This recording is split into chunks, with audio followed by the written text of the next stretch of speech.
Bom, nós estamos falando a respeito de um tema interessante. Eu gostaria que vocês abrissem a Bíblia em João, capítulo 8. João, capítulo 8. Vamos ler a partir do 1, tá bom? A partir do 1.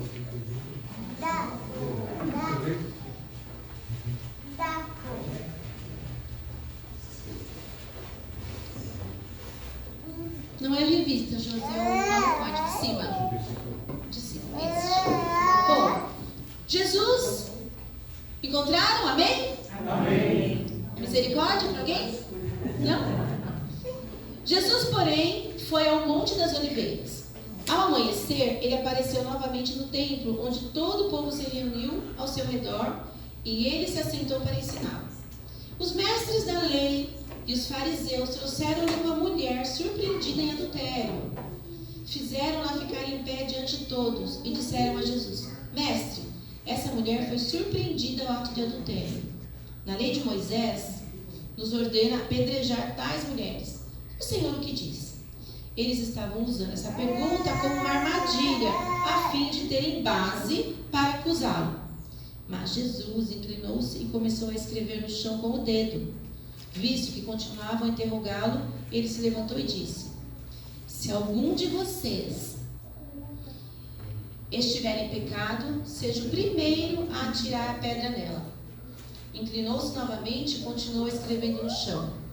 Os que ouviram foram saindo um de cada vez, começando pelos mais velhos. Jesus ficou só com a mulher, em pé diante dele. Então, Jesus pôs-se em pé e perguntou-lhe: Mulher, onde estão eles? Ninguém a condenou? E ela respondeu assim: Ninguém, Senhor. Declarou Jesus: Eu também não a condeno. Agora vá e abandone sua vida de pecado. Sabe que nós temos muitas lições aqui nessa passagem bíblica. A primeira que eu entendo, é claro que vocês sabem que aqui, deu para entender, a própria Bíblia responde, que os fariseus eles estavam querendo fazer uma armadilha para Jesus, né? Estavam querendo fazer uma pegadinha para que Jesus caísse. Em alguma delas eles teriam uma oportunidade, chance de crucificar Jesus. Mas o que eu quero chamar a atenção é a primeira coisa, que eles pegaram a mulher. A lei de Moisés dizia o seguinte: aquele que adulterar, está lá em Levítico capítulo 20, 10. Depois dê uma olhadinha em casa. Aqueles que adulterarem, o adúltero e a adúltera, serão apedrejados. A lei de Moisés nunca declarou que a mulher seria apedrejada sozinha. E aí eu pergunto: cadê o homem? Se ela foi pega no ato de adultério, cadê o homem?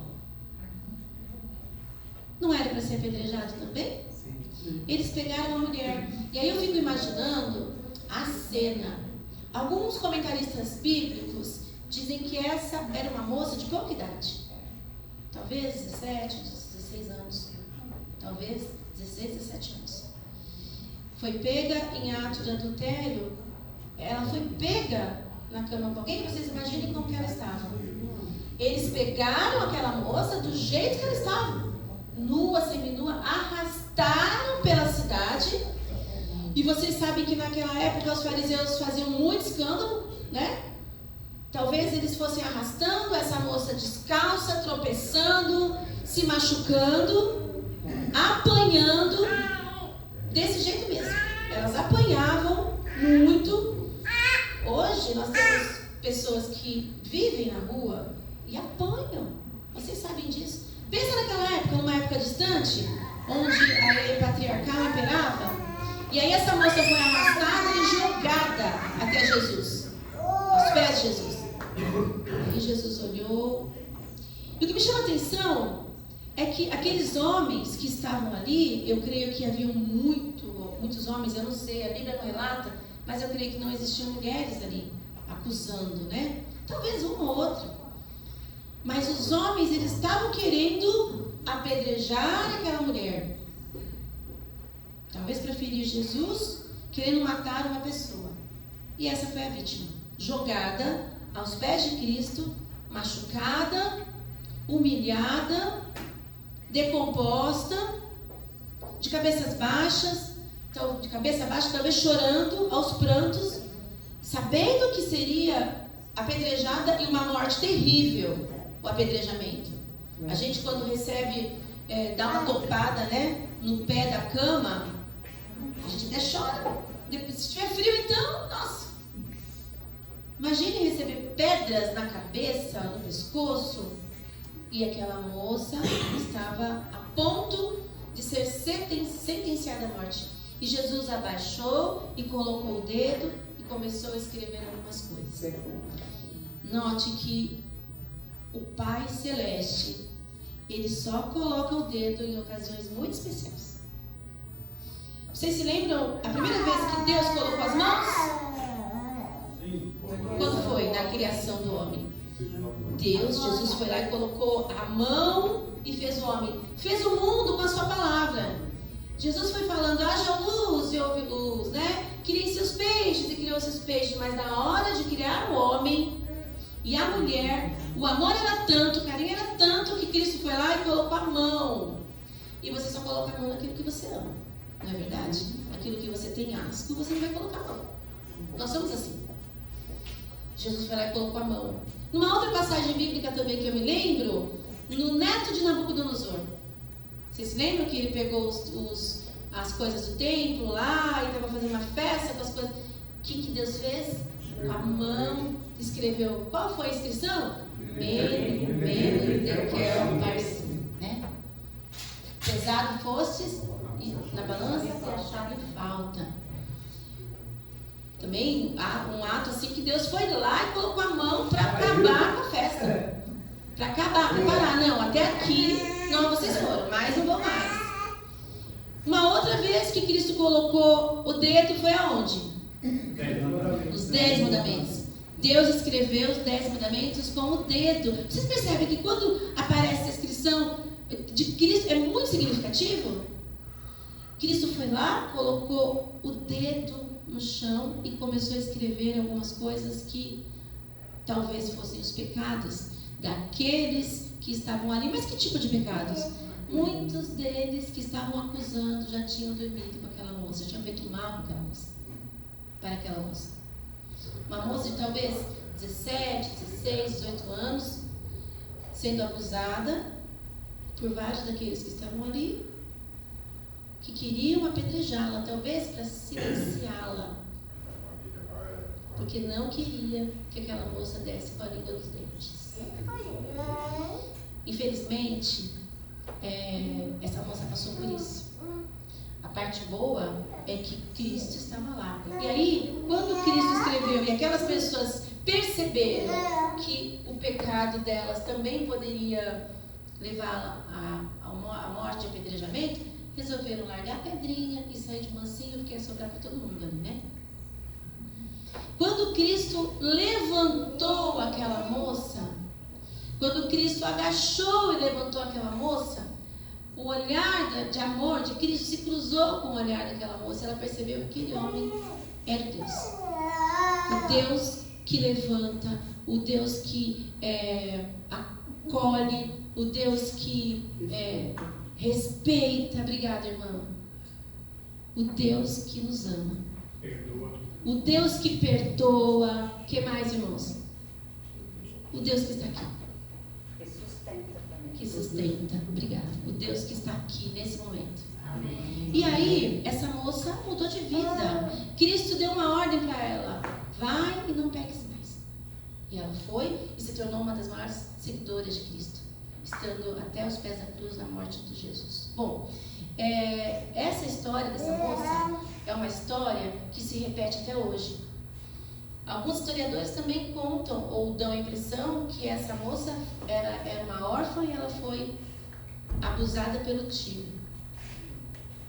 Alguns historiadores chegam a essa conclusão. Algumas pessoas que estudam muito a Bíblia. Hoje é quebrando o silêncio. Infância é ameaçada. Eu queria que o Josi passasse isso. Olha só. De lá para cá, da época de Jesus até antes, a violência continua presente, fazendo seus estragos na vida de muitas pessoas. Sabe quando eu vi essa menina chorando? Eu lembrei, sabe quem? Uma história que é pública, da ministra Damares. Ela contou a história dela. Quando ela era pequenininha, ela foi abusada por muito tempo. E ela nunca conseguiu falar. Falou depois de adulta. E mesmo depois de adulta, quando ela falou, o Brasil inteiro riu. Que mundo que nós vivemos? Que mundo é esse? Que a pessoa expõe a sua maior dor e aí é achincalhada para o Brasil e para o mundo através da internet. Aconteceu isso com ela. Pode mudar, Josi? E aí começam as estatísticas que são tristes para nós. Só no Brasil ocorrem 882 mil casos de estupro por ano entre meninas e meninos. São 2 casos por minuto. Antigamente, o número de menino sendo violentado sexualmente era um número menor que as meninas. Hoje é um número muito semelhante. Muitos meninos estão sendo estuprados no mesmo número que as meninas.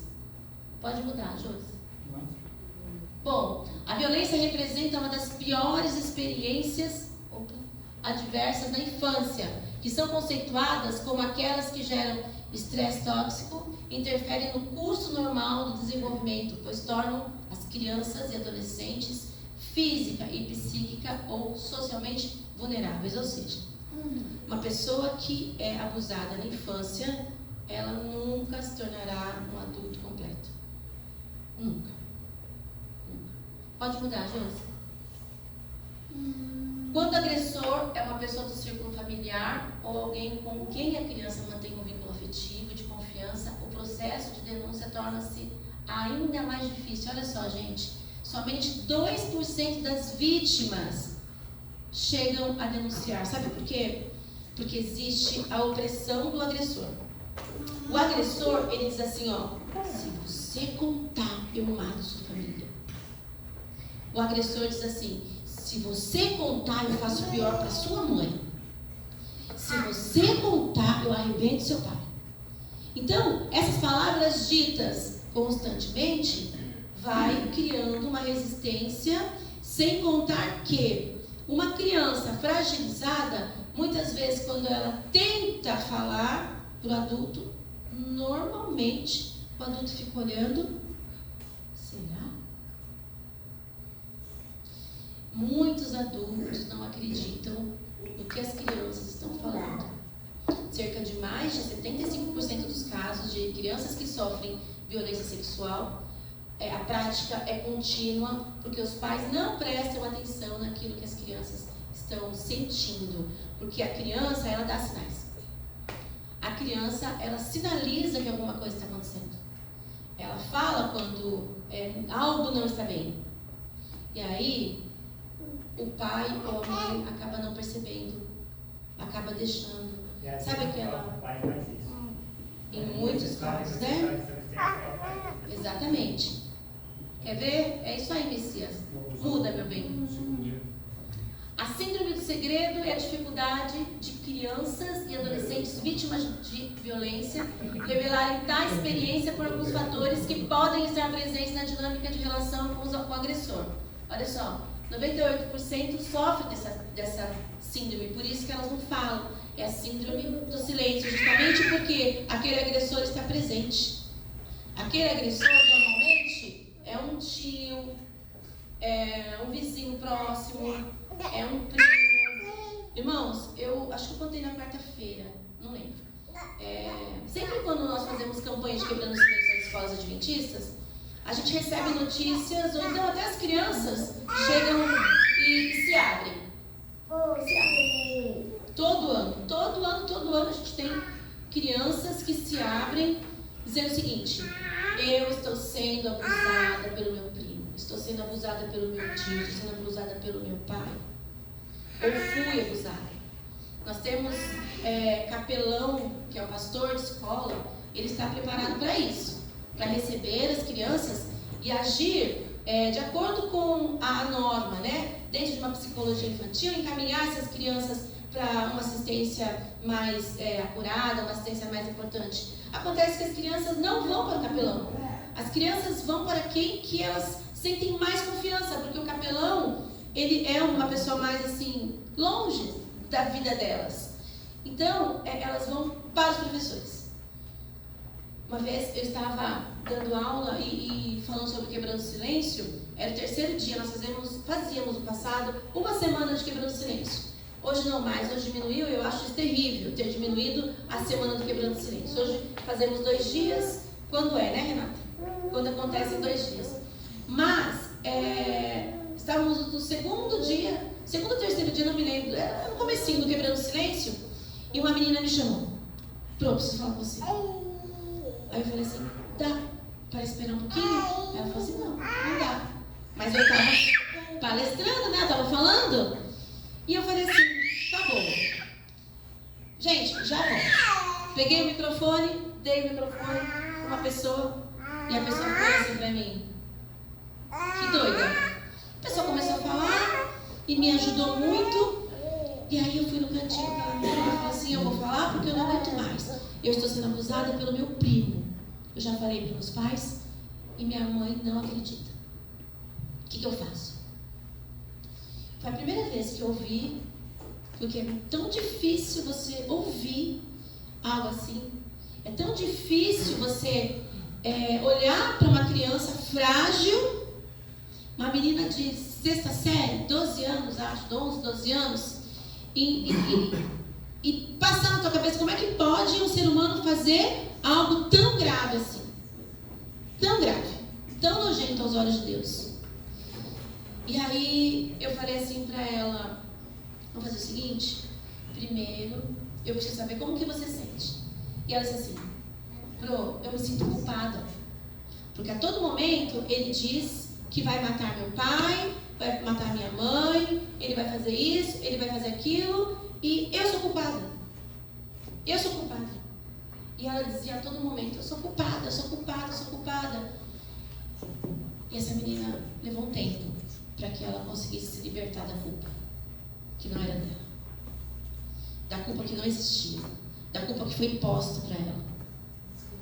Quantas crianças hoje no Brasil vivem assim? Vivem com essa culpa, com esse peso, vivendo nesse pesadelo sem fim, porque as pessoas desprezam ou fazem um descaso da palavra delas. Pode mudar. Bom, 37% expressam acolhimento e compreensão para... Aqui é a figura do pai, né? Reação da figura paterna.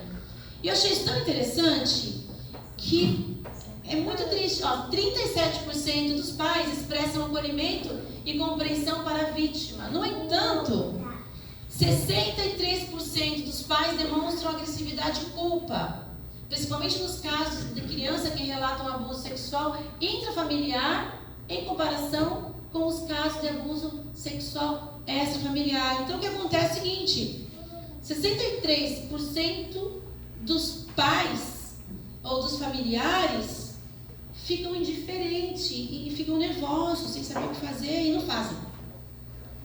Essa que é a realidade. Não sei porquê, não sei se existe uma explicação lógica para isso. Eu acho que a confusão mental é tão grande que a pessoa fica sem reação. É isso que passa na minha cabeça. Né? Já perguntei e psicólogos, amigos dizem também que não sabe o motivo. Talvez seja esse o problema, a confusão mental que esse problema traz para a família. A falta de ação leva a isso. Pode passar.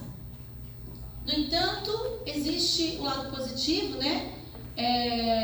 Relevante para o prognóstico positivo das vítimas diz respeito à forma como as mães lidam com a situação. 78% dessas mães não lidam bem com a situação, porém, elas encaram o desafio de cuidar dessa criança. Elas encaram o desafio de estar próximas às crianças.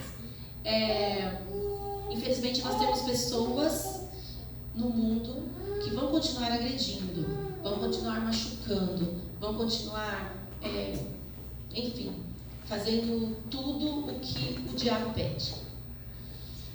Mas nós temos Cristo. E Cristo colocou hoje um grupo seleto de pessoas, que são vocês, que estão ouvindo essa mensagem, que estão atentos para esse tipo de problema que pode acontecer próximo. E aí, nós corremos o risco de estarmos tão assustados e agir exatamente como esses pais ou algumas mães que não acreditam. Hoje há uma necessidade seríssima de respeitarmos aquilo que as crianças dizem, de olharmos para as crianças com um olhar diferente. Elas sentem, elas falam, elas, enfim, algumas pessoas não olham o serzinho ali como gente. Na época de Jesus, as pessoas impediam que as crianças chegassem até Jesus. Hoje, acontece a mesma coisa. Muitas crianças são impedidas de chegar até os pés da cruz, porque a sua dor é maior do que o passo que ela pode dar até Cristo. Nós somos os passos dessas crianças. Cabe a nós, família, o corpo de Cristo, ajustar a vida dessas crianças. E uma outra coisa, nós precisamos cuidar daqueles que são nossos. Nós precisamos dar apoio para as crianças. Nós vemos as crianças aqui na igreja, os três tão inocentes, né? Nós precisamos cuidar. Nós precisamos aprender a lidar com as crianças, até no pegar. Vocês sabiam que quando a criança diz não, é não? Quando a criança diz não, é não. Não quero ir com você. O que o adulto tem que fazer? Tá bom. Já viu aquele adulto que fica insistindo? É violência. É violência. Violência contra o vulnerável, contra aquele que não pode se defender. Eu não quero ir com você, mas você dá um passo para frente. Eu não quero e você insiste. Sabe o que acontece? Quando essa criança crescer, essa criança vai achar que qualquer um pode colocar a mão nela. Porque quando ela falou que não, o adulto insistiu. E ela vai entender que é normal. Ninguém vai ouvir mesmo. É aceitável. Nós precisamos muito cuidar da forma que nós agimos com as crianças. Da mesma maneira que Cristo disse: deixai vir a mim os pequeninos, porque deles é o reino dos céus. É o que nós precisamos dizer para as nossas crianças: deixai vir a mim os pequeninos, porque deles é o reino do céu.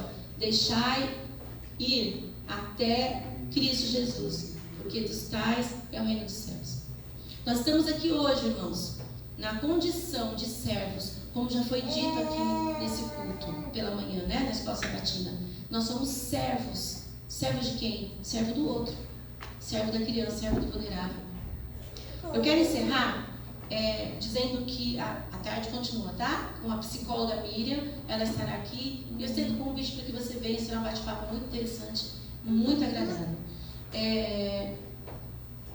Com o versículo 9, do mesmo capítulo 8, versículo 9.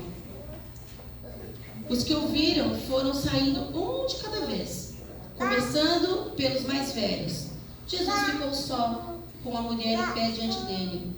Então, Jesus pôs-se em pé e perguntou: mulher, onde estão eles? Ninguém te condenou? Em outras palavras, segue sua vida. Levanta sua cabeça. Levanta sua cabeça. E essa mulher se sentiu perdoada. Sabe, irmãos, às vezes nós precisamos ser a voz de alguém. Essa mulher não tinha voz. Essa mulher não tinha voz. Aquela menina que chegou até mim não tinha voz. Para resumir a história dessa moça, ela foi embora, precisou ir embora do país para se livrar das garras desse maldito agressor, que era membro da família, uma pessoa extremamente influente na cidade. E aí ela foi embora do país. Glória a Deus. Hoje essa menina cursa Direito, ela cursou Psicologia, justamente porque precisava entender, se autoconhecer. Ela cursa Direito e o maior desejo é trabalhar na ONU. E ela vai conseguir. E ela vai conseguir trabalhar na ONU e ela quer trabalhar na Unicef, tratando e cuidando de crianças refugiadas que chegam dessa maneira.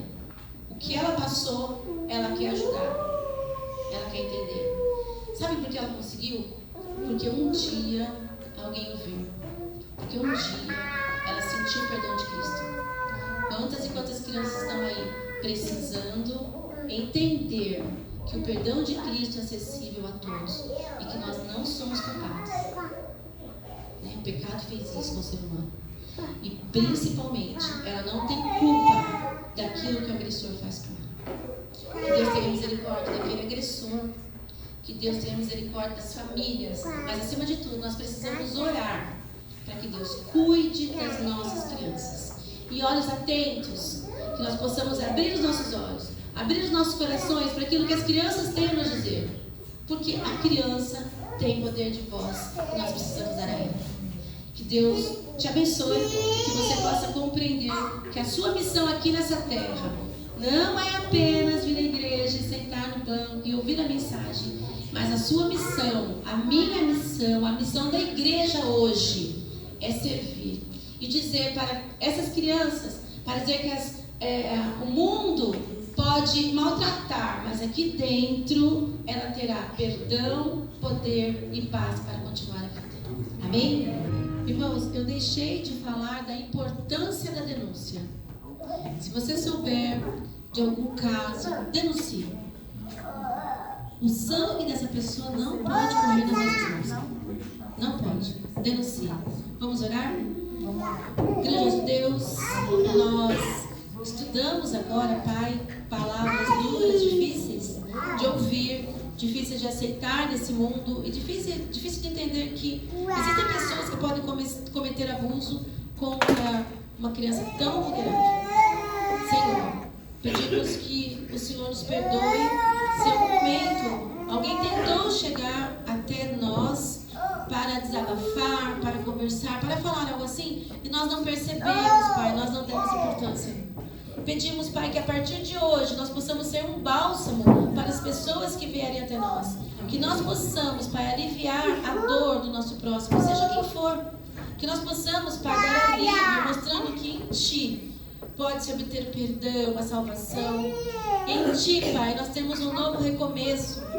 Que nós possamos mostrar, Pai, para essas crianças do mundo que o Senhor é o caminho, a verdade e a vida e que o Senhor voltará para nos buscar. Que o Senhor voltará e nos tirará desse mundo mau, terrível.